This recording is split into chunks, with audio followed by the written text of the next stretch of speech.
Hello and welcome to a fresh episode of Astrology with ज्योतिष भास्कर सुशील Korat sir. नमस्ते sir. नमस्ते। एक छोटे से ब्रेक के बाद में हम लोगों की फिर से मुलाकात हो रही है और इन कुछ दिनों में बहुत सारी घटनाएं हमारे देश में हुई और इसके बारे में बहुत सारी चर्चा भी हुई। तो आज एक नया टॉपिक, एक डीप टॉपिक जिसके ऊपर हम लोग डिस्कशन करने वाले हैं। मुझे बहुत ज़्यादा मतलब बहुत सारे सवाल हैं, इतने दिनों में बहुत सारे सवाल मैंने भी सोचे हैं जिनके बारे में मुझे जानना है। तो सर आज हम लोग एक ऐसे विषय के बारे में बात करेंगे जिसके बारे में ना बहुत बार जब आप कोई कुंडली किसी को दिखाते हैं तो उसके बारे में बोला जाता है कि आपका पूर्व संचित ऐसा है जिसकी वजह से आज आप इन सारी चीज़ों को फेस कर रहे हैं या ये सारी चीज़ें आपको मिल रही है व्हाट्सएवर। सो मुझे सबसे पहले आपसे ये पूछना है कि पूर्व संचित क्या होता है और इसका प्रभाव किसी की ज़िंदगी पे कैसे होता है? देखिए, एक्चुअली ये जो यूनिवर्स है इसमें कोई भी चीज़ ये वाइब्रेशंस और फ्रीक्वेंसी से जुड़ी होती है। आपके थॉट्स, आपके विचार, आपका जो आप जो कम्युनिकेट करते हैं, आपके एक्शंस, सबका रिपल्केशन या सबका एक रिएक्शन है। इस यूनिवर्स में कुछ भी खाली जाता नहीं है। पूर्व संचित ये दूसरा तीसरा कुछ नहीं, हम जो करते हैं वो फिर से हमारे सामने आता है और वो हमें पत्रिका में दिखाई देता है। हर एक ग्रह, हर एक नक्षत्र, हर एक जो सृष्टि से हम बने हुए हैं, हमारी जो शरीर रचना बनी हुई है, इस पे एनर्जीज से ही ये बनी हुई है, तो इससे किया गया हर एक कर्म, उसका हमको रिजल्ट मिलता है, रिएक्शंस मिलते हैं जो आज नहीं तो कल मिलने ही वाले हैं, जिसे कर्म का सिद्धांत कहा गया है। इस विषय में एक किताब मैंने बीच में पढ़ी थी, हीराभाई ठक्कर करके है, इसमें कर्म का सिद्धांत, बहुत बढ़िया किताब है। इसमें लिखा गया है कि जो भी आप कर्म करोगे ये रजिस्टर होता है, जिसे हम कहते हैं कि पूर्व कर्म या पूर्व संचित। और ये हम ज्योतिष शास्त्र से जान सकते हैं कि इनका पूर्व संचित क्या है। जैसे मैंने कई जगह पे कई लोगों को ये सुनते हुए देखा है कि ऐसा कुछ नहीं होता है, gone is gone, past is past, या पुनर्जन्म, पूर्व संचित, ये कुछ भी नहीं है। It is wrong. भगवान ने भी अर्जुन को कहा गया है कि मैं तुम्हारे सब पूर्व जन्म जानता हूँ। भगवान ने खुद कहा है, यदा यदा ही धर्मस्य ग्लानिर्भवति भारत अभ्युत्थानम अधर्मस्य तदात्मानं सृजाम्यहं परित्राणाय साधूनाम विनाशाय च दुष्कृतं धर्म संस्थापनाय संभवामि युगे युगे। युगे युगे मैं प्रकट हो सकता हूँ, मैं होता हूँ। ये भगवान ने खुद कहा है, भगवत गीता में कहा। इसका मतलब ये है कि एवरी टाइम देयर इज, आप जो कर्म करते हो उसका आपको फल भुगतना ही पड़ता है। इसे ही पूर्व संचित कहते हैं। और वो पत्रिका में दिखाई देता है। सो पूर्व संचित क्या, जैसे आपने पुनर्जन्म का भी जिक्र किया, तो इसके बारे में तो हम लोग एक सेपरेट एपिसोड करेंगे, लेकिन पूर्व संचित क्या किसी इंसान के पिछले जन्म का ही होता है या पूर्व संचित इस जन्म का है जो जमा होते हुए आया है और आगे आपको उसका फल भुगतना है? देखिए, ये संचित है, ये जमा हो रहा है। जैसे हम कहते हैं कि भाई एक चीज़ है जिसको फल के स्वरूप में प्रकट होने के लिए एक विशिष्ट टाइम है। ये आपके कर्म पर निर्धारित है कि आपका कर्म कितना इंटेंसिफाई है तो उसका फल इमीडिएट मिल सकता है। या आपका कर्म जो है कि वो ये परम्यूटेशन कॉम्बिनेशन से, हर एक कर्म को एक फ्रीक्वेंसी और एक स्पीड है कि जिसके तरह वो एक्टिवेट होता है और वो हमारे सामने आके खड़ा होता है। लेकिन हम कोई भी इससे बच नहीं सकते। इसीलिए भगवान ने ये भी कहा कि प्रेजेंट में जीने की कोशिश करो। आज के तारीख में आप साक्षी बन जाओ और आज के क्षण को, अभी के क्षण को आप सर्वोत्तम कार्य करने की कोशिश करो। कर्मी अकर्म जो पाहे, अकर्मी कर्म होते आहे। साक्षी होने की कोशिश करो, ये भगवान का कहना है। करेक्ट। तो किसी व्यक्ति की कुंडली में पूर्व संचित को कैसे देखा जा सकता है, उसका अनुमान कैसे लगाया जा सकता है? ज्योतिष शास्त्र यही है कि आप जो कुंडली हमारे सामने रखते हो, ये जो 12 भाव है, ये कर्म बंधन है। ये कोई आगे वाली आपका भविष्य नहीं है, ये आपका पास्ट और प्रेजेंट और भविष्य, इसका एक संरचना है जो आपका एक बंधन बन चुका है कि इससे आपको गुजरना है। ये स्पीड से यहाँ ये मिलेगा, ये आप इससे डील करते जाओगे। ये घटनाओं से नहीं है, ये संदर्भ, ये संकेत का शास्त्र है। तो ज्योतिष शास्त्र में हमको कुछ विशिष्ट रचनाओं से पता चलता है कि इसने क्या क्या कर्म किए हुए हैं। पुनर्जन्म का पता चलता है, पूर्व संचिता का पता चलता है, जिसे आप फिर पितृदोष कहो या कोई और दोष कहो। ये दोष नहीं है, ये कर्म बंधन है कि जिसके आपको गुजरना ही है। कोई भी व्यक्ति ऐसा अगर कहे कि मैं आपको ये शांति करने को कहता हूँ और आप इससे बच जाओगे, ये बिल्कुल नहीं है। आपको वो भुगतना ही पड़ेगा, भोगा आणि मुक्तवा, ये इसका आंसर है। ये पत्रिका से पता चलता है कि आपने क्या कर्म किए हुए हैं। करेक्ट। तो कौन से ग्रह ऐसे होते हैं कि जो आपके पूर्व संचित को आपकी कुंडली में दर्शाते हैं? देखिए, ज्योतिष शास्त्र में कर्म का धनी या कर्म का जो सबसे एक वेरी ट्रांसपेरेंट एंड जो एक ग्रह है या जो एनर्जी है वो है सैटर्न या शनि। पत्रिका में शनि के पोजीशन से हमको इजीली पता चलता है कि इसके कर्म किस तरह के होंगे या ये क्या लेके आया है साथ में। शनि ये जड़त्व है, उस कर्मों से आप अपने भाग्य कहो, आपके आत्मा पर संस्कार करते हो और वहाँ सैटर्न आके बैठ जाता है और आपको पता चलता है कि मुझे ये भुगतना है या मैंने ये पिछले जन्म में किया है, ये शनि है। और उसको हम कब एक्टिवेट करते हो या उसमें से सफ़र कब करते हैं, तो वो राहु और केतु, उसमें से जाने के टाइम पे हमको राहु और केतु की महादशा में वो भुगतना पड़ता है। ये शनि दर्शाता है। या शनि का खुद का भ्रमण, जिसे आप 7.5 कहो या 2.5 ईयर का इनका एक भ्रमण कहो, वो पत्रिका के विशिष्ट रचनाओं से मतलब 6, 7, 8वें इस स्थान से जब शनि चलता है सब कुछ भुगतना पड़ता है। लेकिन ये अभी पता चलता है आपको कि आपको ये सैटर्न देने वाले हैं। कभी कभी जब शनि उच्च होते हैं तो उसका उतना भी अच्छा फल भी मिलता है। इसीलिए मैं कहता हूँ कि आपको लगेगा कि मैं कुछ भी करूँ और कोई देखने वाला नहीं, ऐसा नहीं है। ये आपका पीछा नहीं छोड़ेगा। ये कर्म बंधन है, इसे पूर्व संचित कहते हैं, संचित है ये।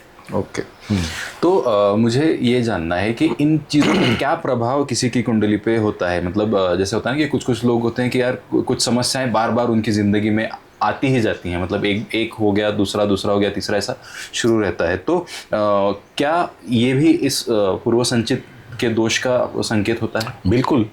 जो आप, जैसे मैंने कहा कि शनि आपको बताता है कि भाई आपको इसमें से गुजरना पड़ेगा। अभी जैसे आपने कहा एक रेगुलर फ्रीक्वेंसी में वो मेरे साथ हो रहा है, क्योंकि आप उस दशा से चल रहे हो तो आपको उसमें से उसी टाइम पे गुजरना पड़ता है। करेक्ट। ये बिल्कुल दशाओं का प्रभाव होता है कि जब आपको उससे से गुजरना पड़ता है। सो फर्स्ट ऑफ ऑल कि आपके प्रेजेंट पे आप काम करो, जो भी पूर्व संचित है ठीक है, मैं उसको साक्षी भाव से और आनंद से भुगतूंगा और इसमें से मैं बाहर पड़ूंगा, ये उसका उपाय है। ओके जी। तो जैसे आपने कहा कि कुछ भोग होते हैं जिनसे इंसान को गुजरना ज़रूरी होता है, तो इसका एक पॉजिटिव एंगल ये भी है कि कुछ चीज़ें उनकी ज़िंदगी में अच्छी भी होती है कि मतलब पूर्व संचित अच्छा है तो उसका अच्छा परिणाम इस जीवन में उस व्यक्ति को मिलता है। तो ये कैसे पता चलता है कि किसी इंसान के पूर्वजन्म में या पूर्व संचित उनका अच्छा है? देखिए, जन्म पत्रिका या लग्न कुंडली ये एक आईना है, ये आपको सब कुछ बताता है। पत्रिका के लग्न स्थान, प्रथम स्थान में अगर आपको गुरु दिखाई दिया या आपको शुक्र दिखाई दिया, 4th हाउस में शुक्र दिखाई दिया, चंद्र दिखाई दिया, पत्रिका में खास करके ये ग्रह और जन्म कुंडली आपको सब कुछ बताती है कि आपके भोग क्या है। पत्रिका में चंद्र ये खास करके पूर्व संचित और सेंसिटिविटी चंद्र दिखाता है, या आपके मातुल घराने से आई हुई एक प्रकार की टेंडेंसी भी चंद्र दिखाता है। आपके रिएक्शंस, आपके थॉट्स, आपके यह सब कुछ चंद्र दिखाता है। और पत्रिका में सूर्य यह आपका कर्म दिखाता है। तो सूर्य और चंद्र का पोजीशन, पत्रिका में लग्न का पोजीशन, पत्रिका में लग्न स्थान में रहने वाले ग्रहों का पोजीशन, ये आपको बिल्कुल बता देता है कि ये व्यक्ति कैसे लाइफ जीने वाला है। अगर पत्रिका में लग्न स्थान में कई लोगों के मैंने गुरु देखा है, तो ये सिर्फ इस जन्म के कारण नहीं, ये ग्रह ऐसे के इधर के उधर नहीं आते हैं। जो भी आप करते हो उसका वो हिसाब किताब है आपकी जन्म कुंडली, इससे आपको ये जन्म मिलता है। मैं कहता हूँ ना, हर एक व्यक्ति प्रयत्न कर रही है, लेकिन किसी के जीवन में बहुत कष्ट है, किसी के जीवन में बहुत सुख है। कोई नॉर्मल जीवन जीता है तो कोई इनबॉर्न डिफिकल्टीज लेके आता है। ये सब कुछ आपके कर्म का आपको एक हिसाब मिलता है और ये पत्रिका में इजीली आपको समझ आता है। जब लग्न पत्रिका में मैंने जैसे कहा गुरु हो लग्न स्थान में, शुक्र हो, सूर्य हो, तो ये व्यक्ति बिल्कुल शाइन होता है और ये लोगों को मार्गदर्शन करता है। अगर कभी पत्रिका के 6ठे या 8वें स्थान में आपको ऐसे ग्रह दिखाई दिए जो मंगल है या हर्षल है या वक्री शनि है, तो समझ लेना कि आपको बिल्कुल इसमें से गुजरना है, जिसे हम एक्सीडेंट्स कहते हैं या भोग कहते हैं, लंबी बीमारियां कहते हैं। देखो, पत्रिका का जो 6ठा स्थान है वो बीमारियों का स्थान है। लेकिन इसे आगंतुक बीमारियां कहते हैं कि जो हमारे हम कर्म से इनवाइट करते हैं। आजकल के ज़माने में जिसे शुगर या वो डिसीजेस कहते हैं, ब्लड प्रेशर, लाइफस्टाइल से। लेकिन 8वां जो स्थान है पत्रिका का, जिसे अष्टम स्थान या मृत्यु स्थान कहा गया है, वहाँ पर कोई आपको ग्रह दिखाई दिए तो समझ लेना। कई बच्चे हम देखते हैं कि किसी के हार्ट में छेद है, किसी के लाइफ से ही उसको बीमारियां है, तो ये बिल्कुल 8वें स्थान से प्रदर्शित होता है कि ये आपका पिछले जन्म का कर्म बंधन है। तो ये पत्रिका से आपको समझ आता है। ओके, तो जैसे शुभ ग्रह और पाप ग्रह की कंसेप्ट होती है, तो क्या कोई पाप ग्रह किसी पोजीशन में होने से ये पता चलता है कि ये पूर्व संचित इनका खराब है और इस जिंदगी में उनको उसके भोग से गुजरना है? ये बिल्कुल। कई बार क्या होता है कि पत्रिका में ऐसी संरचना होती है कि सप्तम स्थान में आपको, पत्रिका का सप्तम स्थान, एग्जाम्पल जो शादी और ब्याह के लिए हम देखते हैं, रिलेशनशिप्स या मैरिज के लिए देखते हैं, पार्टनरशिप के लिए, यहाँ पर अगर आपको कई पाप ग्रह नजर आए, वक्री ग्रह नजर आए, तो समझ लेना ये छोटी उम्र में भी आपके तरफ आएगा कंसल्टेशन के लिए, तो आप बता सकते हो मैरिड लाइफ आपका अच्छा नहीं होगा। ओके, कुछ भी कर लो, बताओ या ना बताओ, आपको पता चलता है कि ये इसके साथ में होने वाला है। इतना ये माने प्रूवन है कि आपको वो उससे गुजरना ही पड़ता है। ओके। जैसा हम कहते हैं कि चतुर्थ स्थान में जब पापग्रह होते हैं तो गृह सौख्य नहीं मिलता है, माँ का सुख नहीं मिलता है, या भूमि का सुख नहीं मिलता है। तो ये बहुत इंपॉर्टेंट बातें हैं कि आपका जीवन में सुख, इसका मतलब कंफर्ट या एक इजी जर्नी आप किस तरह से जियोगे, या आपको ये प्राप्त होगा या नहीं होगा, ये ज्योतिष शास्त्र आपको बता सकता है, बिल्कुल बताता है।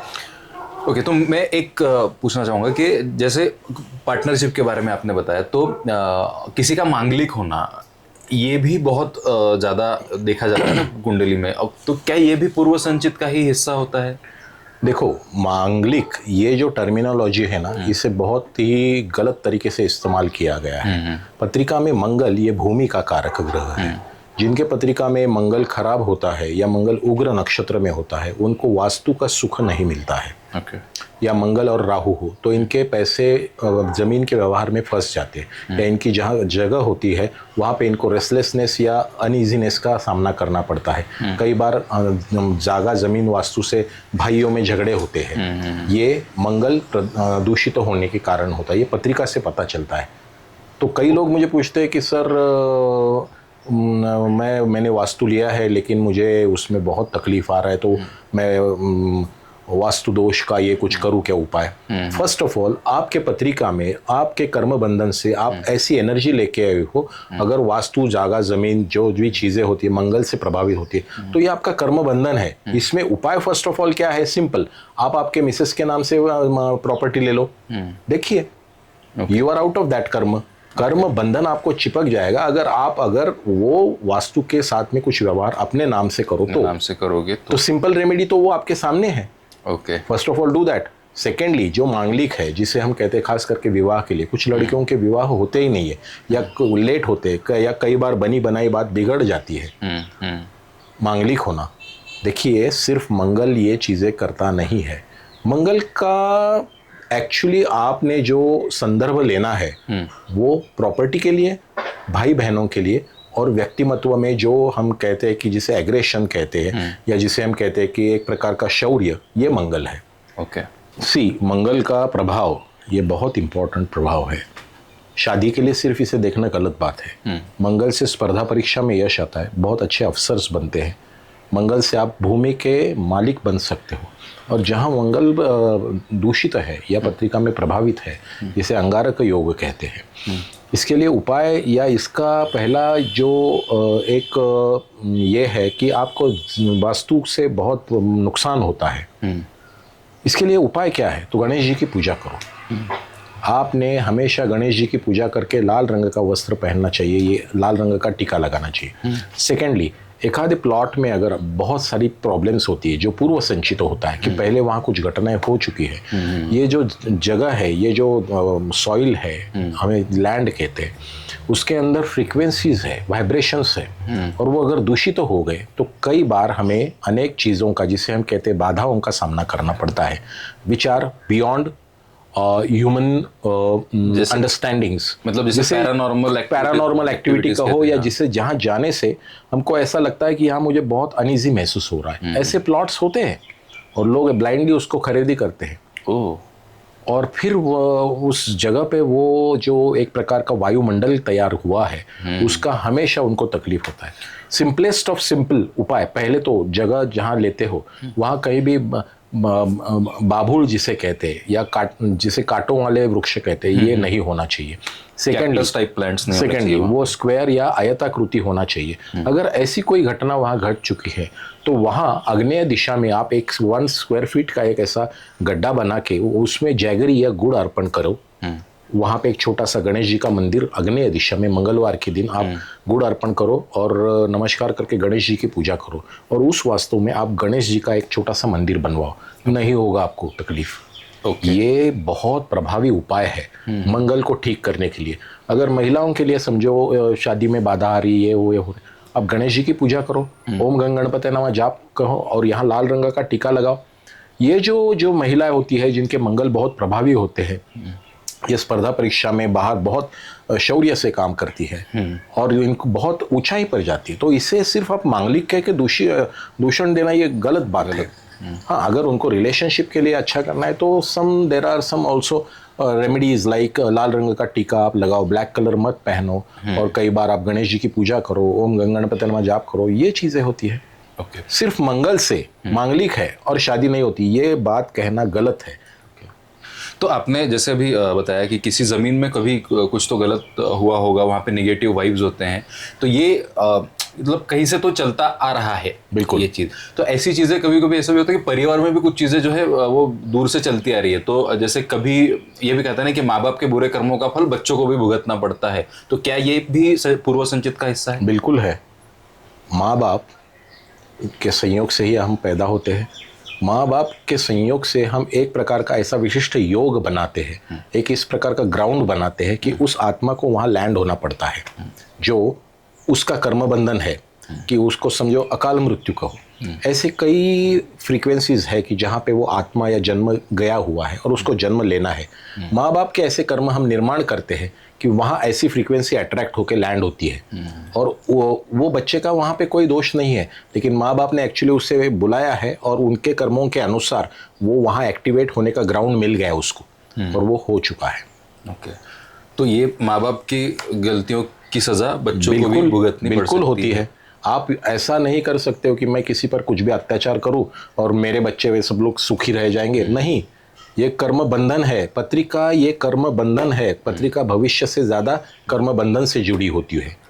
आपका कर्म ठीक करो और फिर आप इसमें से एक विशिष्ट पीरियड के बाद में निकल जाओगे। ओके, तो ये इसके ऊपर क्या कोई उपाय है कि घर में पहले किसी ने कुछ गलत काम किया है जिसका नतीजा मैं भुगत रहा हूँ और इससे मुझे बाहर निकलना है, तो इसके लिए कुछ उपाय हो सकते हैं? देखिए, उपाय तो ज़रूर है कि जैसे हम कहते हैं शांति, जिसे वास्तु शांति कहते हैं या सत्यनारायण का पूजा कहते हैं, और दूसरी बात है कि नम्र हो जाना उस सृष्टि के मालिक के सामने। माने आपने आपका वर्तन अच्छा रखना चाहिए, घर में कभी भी निगेटिव बातें नहीं करनी चाहिए, घर में कुछ छोटे आपने चेंजेस करने चाहिए, जिसे एक सूर्य प्रकाश कहते हैं, या अन्न दान करना चाहिए, उदारता से दान करना चाहिए, आपका कुछ कम नहीं होगा, और आपके नेचर में, आपके स्वभाव में आपने बदल करना चाहिए। बिल्कुल नम्र होना चाहिए, सेवा भाव। जो भी लोग आपके पास काम कर रहे हैं या आपके घर के जो स्टाफ है या कोई है, इनसे हमेशा झुककर बात करनी चाहिए, कभी भी ऊंची आवाज़ में बात नहीं करनी चाहिए, घर में कभी एक दूसरे के खिलाफ बातें नहीं करनी चाहिए, गॉसिपिंग नहीं होना चाहिए। घर वास्तु इसमें फ्रीक्वेंसीज है, नहीं तो क्या होता है कि वो वास्तु हर एक चीज़ को तथास्तु कहती है। हमेशा जाने अनजाने में भी अपने खुद के लिए भी कभी बुरा नहीं कहना चाहिए। इनफैक्ट एवरी मॉर्निंग आप जब जगते हो तो आपने एक फीलिंग ऑफ ग्रेटिट्यूड रखना चाहिए कि भगवान आपने मुझे दिया है, इसके लिए मैं बहुत आपका शुक्रगुजार हूँ, और I am very happy, I am full of life and I thank you for this things. ये आप मैनिफेस्ट कर सकते हो और ये शक्ति आपके घर में निर्माण होती है। करेक्ट, ये घर सुनता है। करेक्ट। तो इसके बाद एक और सवाल थोड़ा सा ऑफबीट है, लेकिन मुझे पूछना है कि क्या आपकी आय का साधन या आप पैसे कैसे कमाने वाले हो ये भी पूर्व संचित से डिसाइड होता है, क्योंकि बहुत बार हम लोग देखते हैं कि कुछ लोग जिंदगी भर गलत रास्ते से ही पैसा कमाते हैं, तो ये भी पूर्व संचित से पता चलता है। बिल्कुल पता चलता है। इनफैक्ट मेरे पास कई केसेस ऐसे हैं कि लोग बच्चों के एडमिशन्स के लिए या उसने कौन सी लाइन सिलेक्ट करनी है इसके लिए पहले मेरा सलाह लेते हैं और मैं बताता हूँ कि ये आप इसको इस क्षेत्र में का अच्छा यश मिलेगा। कई बार लोग ऐसे होते हैं ना कि गलत क्षेत्र का they take admissions and after certain period they change them. So इसका पहला जानकारी ज्योतिष शास्त्र से आपको मिलता है कि आपका आय का साधन क्या होना चाहिए। अभी आपका जो क्वेश्चन है कि बुरे कर्म करना ये आपका इंक्लिनेशन होता है, आपके आत्मा के संस्कार होते। जब आप मरते हो तो कुछ भी मतलब नष्ट नहीं होता है, सिर्फ आपका शरीर नष्ट होता है, आत्मा तो नष्ट होता ही नहीं। तो आप लेके क्या जाते हो? आत्मा नहीं लेके जाते हो, आप आपका मन लेके जाते हो, आपकी वासनाएं लेके जाते हो और वो वासनाएं उस आत्मा पर संस्कार करते हैं जड़त्व का और आप फिर से जन्म लेते हो। तो वो जो संस्कार है जो डीएनए से आए हैं, जिसे इच्छा कहो, आकांक्षा, वासना कहो, कुछ भी कहो, वो आपसे वो करवाता ही है। तो वासनाओं का विलय ये मोक्ष है, वासनाओं का नाश ये मोक्ष नहीं है। तो इस तरह से बर्ताव करना चाहिए कि साक्षी गुरु का मानना चाहिए कि तुम कुछ नहीं, अपने अहंकार को पहले छोड़ दो, जीरो बन जाओ। एवरी मॉर्निंग हर एक व्यक्ति ने अपने आप को जीरो बनना चाहिए और फोकस रखना चाहिए, गुरु की आज्ञा का पालन करना चाहिए। यही आध्यात्म है। करेक्ट। कर्म पर ही सब कुछ निर्धारित है। आपके कर्म ऐसे करो, फिर से कहता हूं, कर्मी अकर्म जो पाहे, अकर्मी कर्म हो तचिया है। बरोबर। अकर्म का बहुत महत्व है, ये भगवत गीता में भी कहा है। कहने का मतलब है आप बुरे कर्म करोगे उससे छूट जाओगे, ये होता ही नहीं है।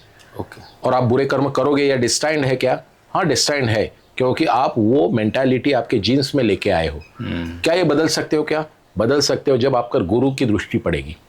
तो गुरु की दृष्टि ये, इसका मतलब ये है समर्पण है, अपने आप को मिटाना और गुरु के चरण में शरण होना और उदात्त होना, जिसे दान कहते हैं, और अपना अहंकार छोड़ना।